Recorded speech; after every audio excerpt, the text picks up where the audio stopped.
A Muslim is not a name, it's a description. Um,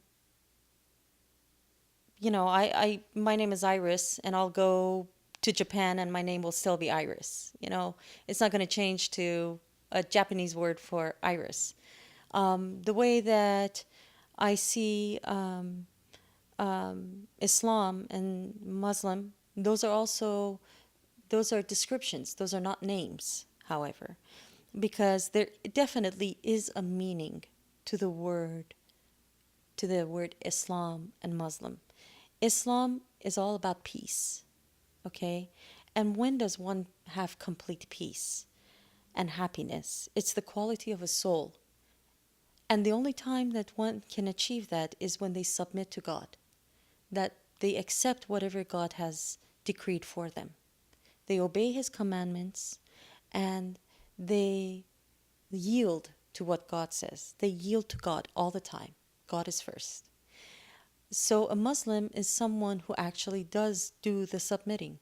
So Islam means submission in English, and a Muslim is a submitter in English. Versus in any other country, if you, of course, you go to Saudi Arabia, you are a Muslim and your religion is Islam. But if you go to, I don't know, another country which has a different language, then over there it's something else. So it's a description. It really isn't a name, it's a description. Most importantly, we should remember this is a message to the world.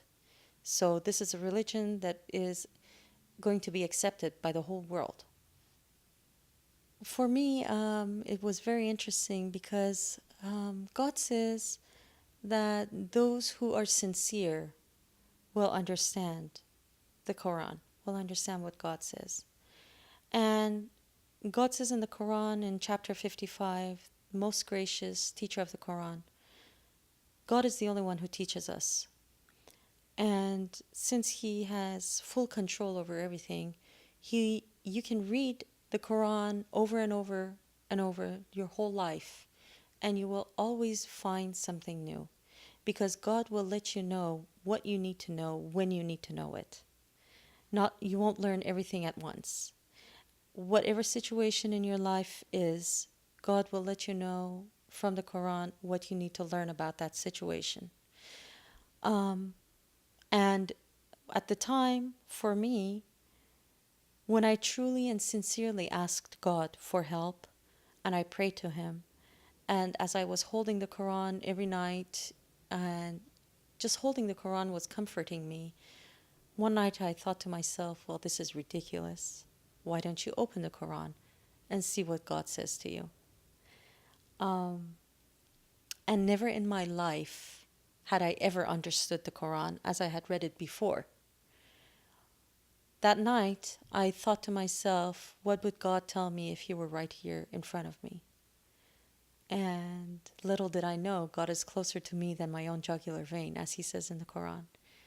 I opened the Quran and I understood.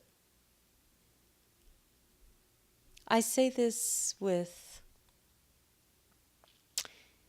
I get very emotional saying this because it was a moment that I was actually resurrected.